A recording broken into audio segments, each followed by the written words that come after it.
My daughter is missing. Together with my husband, I came to the 1-month checkup for our baby. However, the nurse took our daughter away and hasn't returned. Frantically searching the hospital, a person stood before me. You need to escape too. To my surprise, it was the nurse who had taken charge of our daughter. She forcefully grabbed my arm and started running. She seemed frightened by something. Wait! Where is my baby? In response to my question, the nurse revealed a truth I didn't know. And I realized the true meaning behind her actions, leaving me stunned. Little did I know that this was just the prelude to the nightmare I would experience later. At 28, I gave birth to my daughter Maria and was on maternity leave. My husband, Nicholas, a senior bank employee, and I were very close. I love everything about you. Your full name sounds amazing, so let's keep it as is. Even after marriage, I kept my maiden name to avoid the hassle. We were blissfully happy, but I couldn't help but be curious about Nicholas's secretive side. I can't share much about my job. There are confidentiality obligations. He always evaded questions about where he worked and what he did. Given the strict privacy rules, I didn't press further. We both had enough to live comfortably, and I planned to return to work, so I didn't dig deeper. Little did I know that this was a grave mistake, one I'd regret deeply. At that moment, I had no idea the cruel events that lay ahead. One morning, I had just sent Nicholas off to work, and our 1-month-old daughter Maria was sleeping peacefully in her crib. Bang, bang, bang. The sound of someone pounding on our apartment door echoed through the room. Maria might wake up. I hurriedly opened the front door, only to find a thin, unfamiliar woman standing there. Her hair was bright blonde, but the roots were reddish, and the dry ends seemed to reflect her lack of composure. As soon as our eyes met, she began to panic. I can't work anymore. Please forgive me. What's going on? Who are you? Despite my questions, she continued to cry and scream, making it nearly impossible to understand her. I don't know you. I think you've got the wrong person. Terrified by her intensity, I forcefully closed the door. Still, she remained outside, sobbing and repeating apologies. Should I call the police? Just as I reached for my phone, I heard a thud from the mailbox. The woman blurted out, I can't take it anymore. Tell him to contact me. And then disappeared. Tentatively, I checked the mailbox and found a business card inside. On it was the name of a place where a man and a woman might have drinks together. Could it be, was Nicholas having an affair? Did that woman confront me because of him? For a moment, those thoughts raced through my mind, but I quickly dismissed them. Nicholas would never do such a thing. Still, I couldn't shake the unease all day, and eventually, I had to ask him. He's always coming home late, but he wouldn't be seeing someone else, right? That night, when he returned from work, I cautiously broached the subject without mentioning the woman's visit. Nicholas seemed genuinely surprised. What's going on? Why the sudden question? I just wondered if you were getting tired of me. It was just a passing thought. What are you talking about? I'm head over heels for you. I don't talk to other women in private. He smiled gently and hugged me. Yes, that's right, the woman must have visited the wrong house. Relieved, I still couldn't bring myself to show Nicholas her business card or throw it away. Instead, I tucked it into the kitchen drawer. About a week later, something happened. Nicholas had taken a day off, so we went together for Maria's 1-month checkup. After checking in at the hospital, our assigned nurse arrived promptly. She was about my mother's age and had a name resembling that of a certain movie heroine. Wow, how unusual! As I admired her, the nurse looked surprised for some reason and swiftly took Maria from my arms. Let's weigh the baby. Before I could respond, she hurriedly left the room. However, 15 minutes passed, then 20, and still no sign of the baby. Why was it taking so long? Worried, I peeked into the examination room, but Maria wasn't there. I think my child came to be weighed? I asked another nurse nearby, and to my surprise, she tilted her head and said, No baby came for weighing at that time. Shocked, I explained the situation at the reception desk with Nicholas. Thanks to the memorable name, they quickly investigated. Turns out, not only did they not know where the child was, but they also couldn't find the nurse. This is unbelievable. Let's split up and search. Panicked, Nicholas and I decided to comb through the large hospital. As I hurried down a corridor leading to the back exit, the nurse suddenly appeared before me. You! Where's my baby?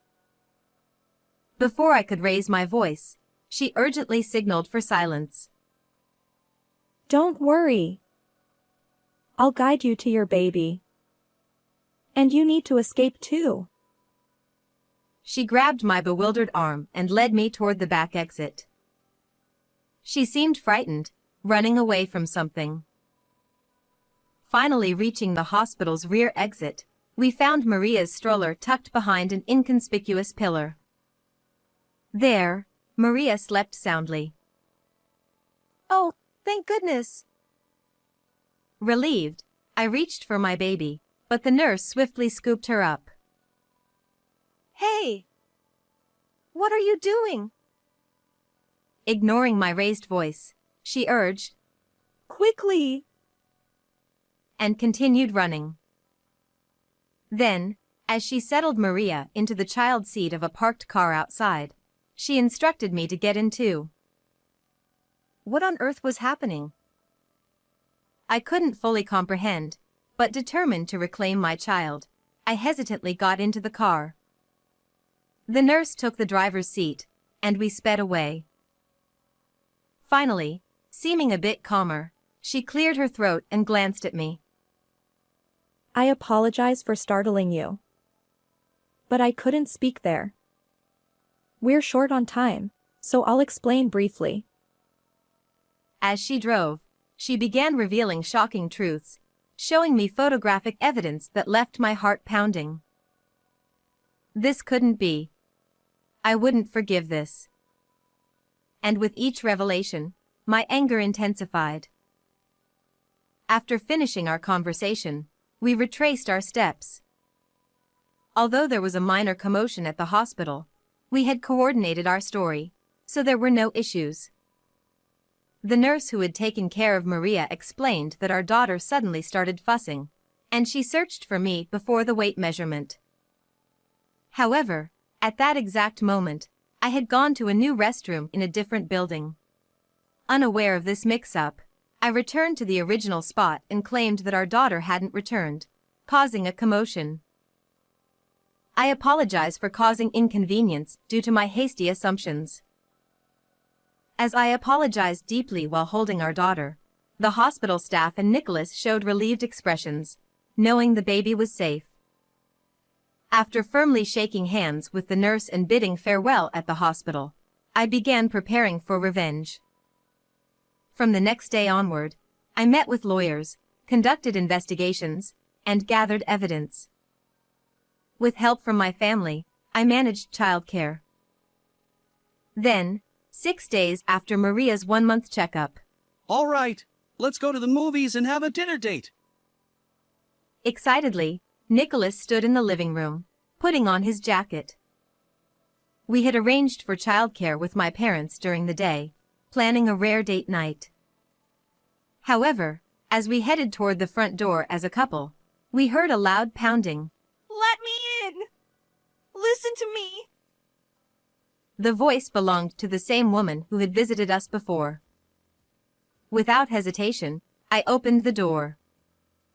There stood the woman. Trembling, Nicholas ignored her, but I took her hand and invited her inside. Nicholas protested. Hey! Don't bother with this mysterious woman. I can't just ignore her. She must have something important to say, right? I led her into the house, and Nicholas reluctantly followed. Seated on the living room sofa as I suggested, the woman began to speak. Introducing herself as Isla, she explained that she was a single mother struggling financially. She had visited a small financial company seeking a loan and encountered Nicholas. According to her, Nicholas was the owner of a lending business located in a mixed-use building. What? Weren't you a high-ranking bank employee? I exclaimed, shocked. Nicholas waved his hand in front of his face, denying it. What are you talking about? I'm certainly not some petty moneylender. But Isla stared coldly at him and continued. She felt favorably toward Nicholas, who kindly listened to her debt concerns. He advised her to borrow a large sum up front to reduce repayment amounts. It's a great deal. However, in reality, she was coerced into paying exorbitant interest, making repayment impossible. This is outrageous! Nicholas insisted. It's not me. You've got the wrong person. As I narrowed my eyes suspiciously, Nicholas repeated desperately. It wasn't me. Isla, undeterred, pulled out documents from her bag, loan agreements and transfer records, showing Nicholas's name and the company's name. She tearfully explained that she had already paid off the $20,000 loan but was now being forced to pay an additional $10,000 in interest. When she couldn't comply, she was coerced into working at a nightclub from evening until dawn, as evidenced by her diary entries. The truth revealed by Isla left me trembling with anger. Using debt as an excuse to force such unreasonable labor. Try putting yourself in their shoes. I trembled with anger at the appalling story. Perhaps feeling cornered, Nicholas raised his voice even louder than mine. I'm a top-notch banker. She's lying. Loan agreement? She even went to the trouble of creating such elaborate fake documents. According to Nicholas, he met Isla at a nightclub during a business engagement. Since then, she had been stalking him. Isla spread rumors that he was wealthy and worked for a major bank, saying, "He'll definitely make something of me." I kept quiet to spare you worry. After all, our child is still young. Regret washed over me as I looked at his apologetic expression. This is the perfect opportunity. Don't ever appear before me again. I want no further involvement. He glared at Isla, shouting. To think all this happened. Can I trust you? I asked Nicholas, and he nodded confidently, embracing me. Isla stared at us with a piercing gaze. Ignoring her, I discreetly retrieved a piece of paper from the living room shelf. Could you write this just in case your claims turn out to be nonsense? I playfully handed Nicholas a divorce consent form. Suddenly, Nicholas froze, as if confronted with a terrifying document. You won't even sign a consent form? You lack the courage? I showed my disappointment, and he snatched the paper, flustered. No way. Trust me. Writing a consent form is a piece of cake. I hesitated because I thought that would satisfy you. He laughed, swiftly signing the document and returning it to me. Believe in me. He thumped his chest confidently. Unable to contain myself, I burst out laughing. We did it! Success! I cheered, high-fiving Isla. Nicholas stared at our sudden excitement, eyes wide. You fell for it completely. We've exposed everything. I spread a pile of photos from a bag on the table. The photos depicted Nicholas frequenting a dubious financial company within a mixed-use building. They showed him taking multiple women to nightclubs, making them work, and withholding their wages after their shifts. Capturing the desperate pleas of these women and his heartless actions made me feel nauseous. Truth be told, I had secretly planted a GPS tracker in Nicholas's belongings and had been tailing him since the day of Maria's one-month checkup.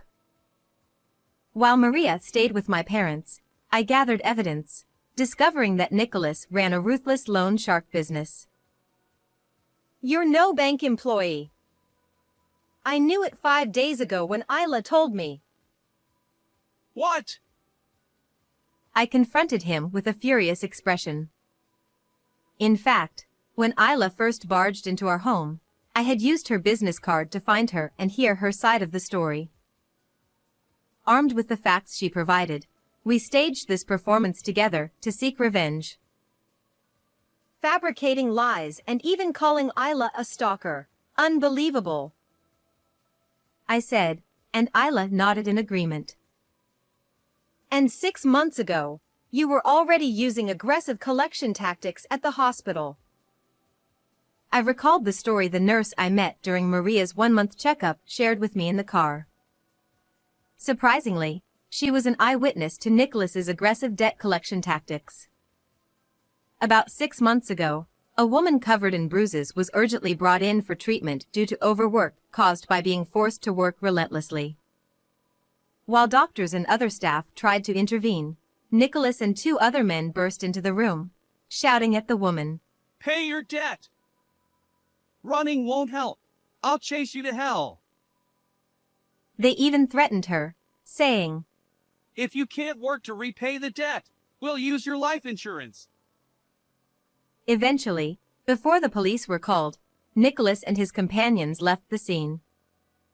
However, the nurse remembered his face vividly. When she saw Nicholas during Maria's checkup, she immediately recognized him as that man from back then and tried to help me, thinking I was unaware of the situation. To convey the truth, she separated Maria and me from Nicholas and shared everything with me. So, am I about to be silenced and turned into money? I retrieved a life insurance contract from under the pile of photos. Somehow, it had been taken out in my name without my knowledge. No, that was just in case something happened to leave our child behind. Nicholas's continued evasiveness pushed me over the edge. Marrying into the family just to change your name and extort money from me. How despicable. I played the recorded audio from the bug I had planted along with the GPS. It captured Nicholas talking on the phone, saying things like, I married into the family to change my name. and, If I erase my wife and child, I'll get a substantial sum. confronted with irrefutable evidence, Nicholas clenched his teeth and looked down. I'll report your illegal financial dealings with these women to the police. And of course, I'll provide them with this evidence. That's ridiculous. Involving the police is excessive. What are you saying after all you've done? Emotional distress compensation of $10,000, child support of $150,000, totaling $160,000. Plus compensation for the victims. And let the police handle the rest. I glared at him with contempt, and Nicholas, teary-eyed, bit his lip. But But I won't agree to a divorce. I'll haunt you forever. Nicholas seemed determined to harass me as a last resort. He flailed like a child, throwing a tantrum. However, I had the signed consent form. Well, it's too late for that. I fluttered the paper, declaring victory. Seeing this, Nicholas seemed to remember that he had signed it. His face paled, and he slumped, defeated. In the meantime, sirens sounded in the distance, and a police car arrived. While Nicholas and I argued, Isla had called for help. Nicholas, thoroughly dejected, was dragged off to the police station. Subsequently, Nicholas faced various charges.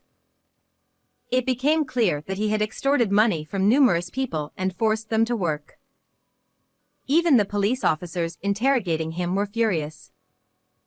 He was sweating and tearful during questioning. In court, the prosecutor pointed out his actions repeatedly, likely leading to more tears. The lawyer said, He'll spend years paying for his crimes in a dim room, and the compensation could amount to hundreds of thousands of dollars. Even if he gets released, he'll work tirelessly to repay his debts. Unfortunately, Nicholas only has money-minded associates. No one will help him. He'll face it alone. On the other hand, I promptly divorced him and began a new life with my daughter. Taking care of the baby was enjoyable, especially preparing her meals. I studied diligently, reading books and sharing my experiences on social media. My popularity grew, and I even published a recipe book. Plus, I got a little friendly with a male editor my age. He's dedicated to his work and great with kids. If things progress between us, I'll share with you more in the future. How did you like this story? Don't forget to subscribe to my channel. Until next time.